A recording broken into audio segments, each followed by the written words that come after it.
Shabbat Shalom, everyone. You may be seated.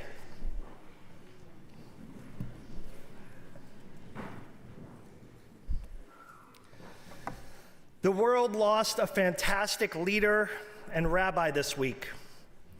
Harold Kushner, of blessed memory, died.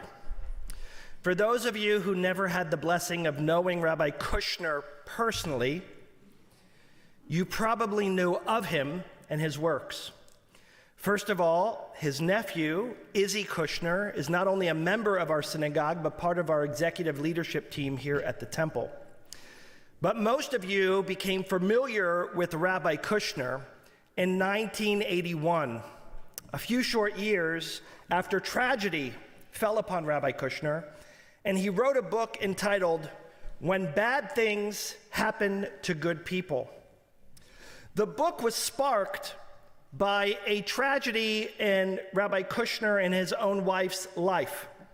They had a 3-year-old son who wasn't developing properly. And the day after their daughter was born, their son got the diagnosis, as did they, that he had the fatal and rare genetic disease called progeria. For those who are unfamiliar with progeria, it's a very rare and horrible disease that basically advances someone's age almost a decade per year, and the life expectancy is anywhere between 9 and 15 years. There is no cure for it, and it stunts all types of growth and maturation, and it can be incredibly alienating and painful for all who are involved. Rabbi Kushner's son indeed died at the age of 14, one day after his 14th birthday. As anyone would imagine, he was absolutely devastated. He also had earned, in addition to his rabbinic degree, a degree in theology from the Jewish Theological Seminary. And he decided to pen a very short book, a pretty quick read, entitled When Bad Things Happen to Good People. He did it because he realized that as a congregational rabbi in Natick, Massachusetts, he was helping people cope with the grief in their lives, but without many answers. And he realized that indeed things were happening and people were looking for a reason why they were happening. In the book, he tells the story that I often retell, a story about a couple whose 19-year-old daughter was on her college campus, was walking across the street on campus, was suffering from a terrible headache, fell on the street, and died an hour later of a brain aneurysm. It's a horrible tragedy of which there are no words. Rabbi Kushner officiated at the funeral, gave as much consolation to this grieving couple as one could imagine in such a horrible time.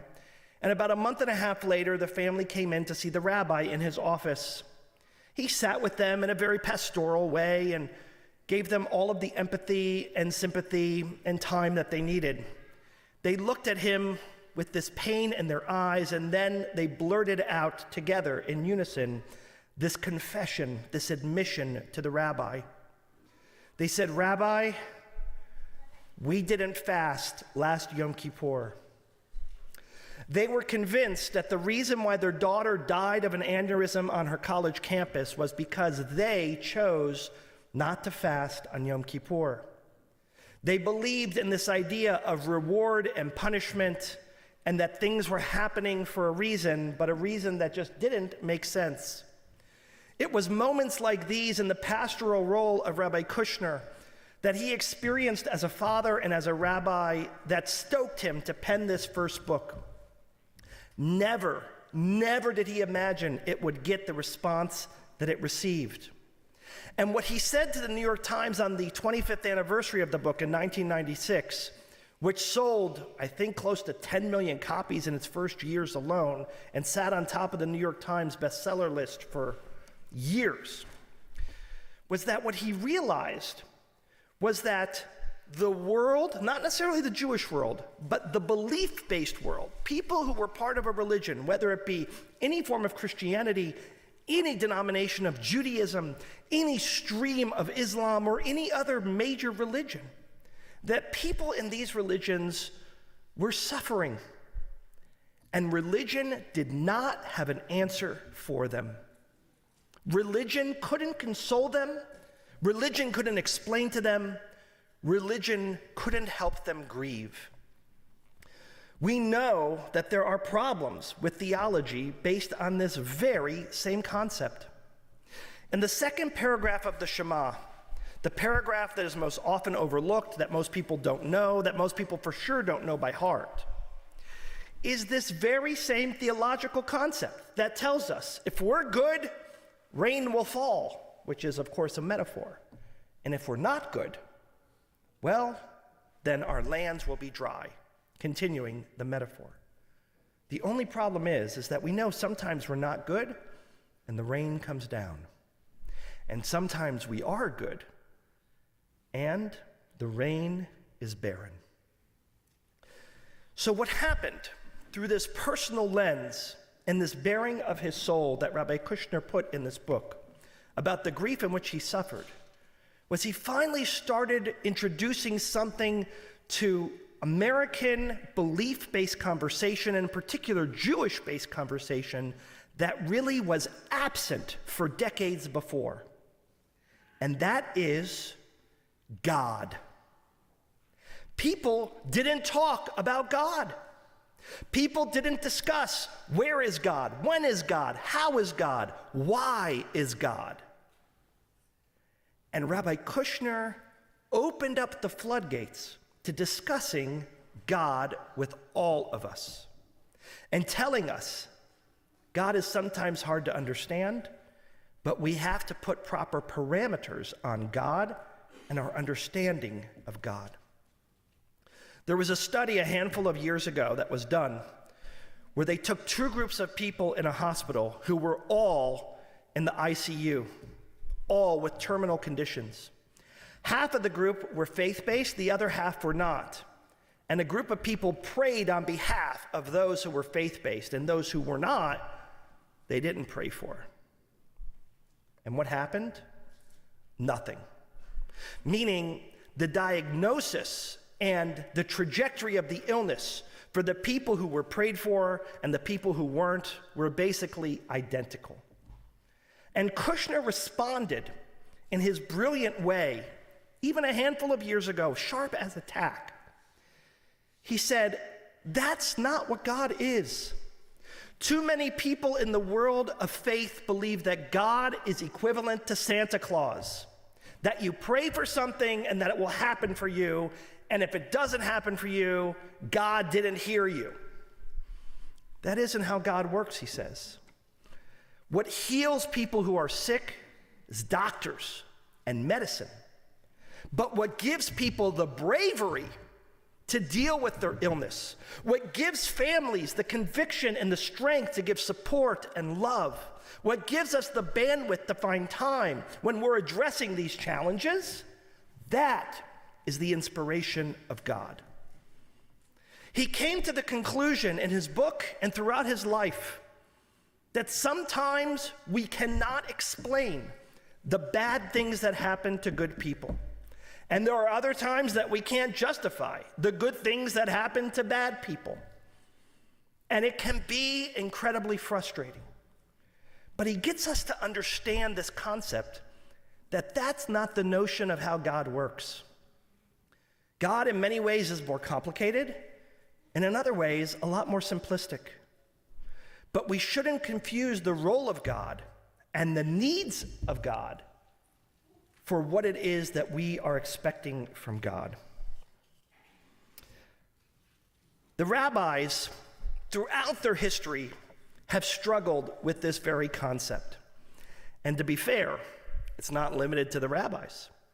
How many religions tell us we're suffering in this world so we can be rewarded in the world to come?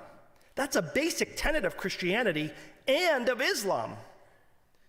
And in Judaism, we're reminded of the world to come, Olam Haba, with the same idea, that that world will be good and better. But I am convinced personally, as I think Kushner was, that that is a construct that we have come up with to explain or to help us cope and understand with the idea of why bad things happen to good people. In fact, in the Babylonian Talmud, there comes a case before the rabbis of someone who is suffering And they say, why is this person suffering? And the rabbis say, because they did something wrong. And then they come before the rabbis, they say, but this person is young. They did nothing wrong. And they say, well, it's because they didn't study enough Torah in their lives. And they say, well, this person was a Bible scholar. This person was a Talmud scholar. They studied all the time. Well, it's because God punishes those that God loves. The answer that the Talmud gave us is that exact quizzical face you just had. They don't have an answer for why bad things happen to good people. They can't explain why the righteous suffer, but they were fearful that people would leave our religion if we couldn't give them a good reason why these things happened. I had the blessing of meeting and studying with and learning from Rabbi Harold Kushner. In fact, he was one of the people who inspired me the most into my ability to offer divrei Torah and sermons. When people asked Harold Kushner, what's the most important book you turn to when offering a Devar Torah, when offering a sermon, when preaching, he always had the same response. It's not one book, it's two, and one of them's not a book. He always said it was the Bible and the New York Times. Because if you can't relate what's happening in people's lives and in the world today to our history and ancestry, and you can't make it real and relatable for the challenges and moments that all of us are looking at and facing, then we have failed in our job of explaining the Torah. And he was right. He was eloquent, he was real, he was personable. And there isn't a person who comes into my office suffering from a pain or a challenge that often I have no words that offer counsel or relief towards. But I keep at least 24 copies on hand at all times of that book and hand it out to others as a source of compass and inspiration for those who are challenged or in pain or suffering, not because it will heal, because it brings the process of hope and understanding about the relationship of God.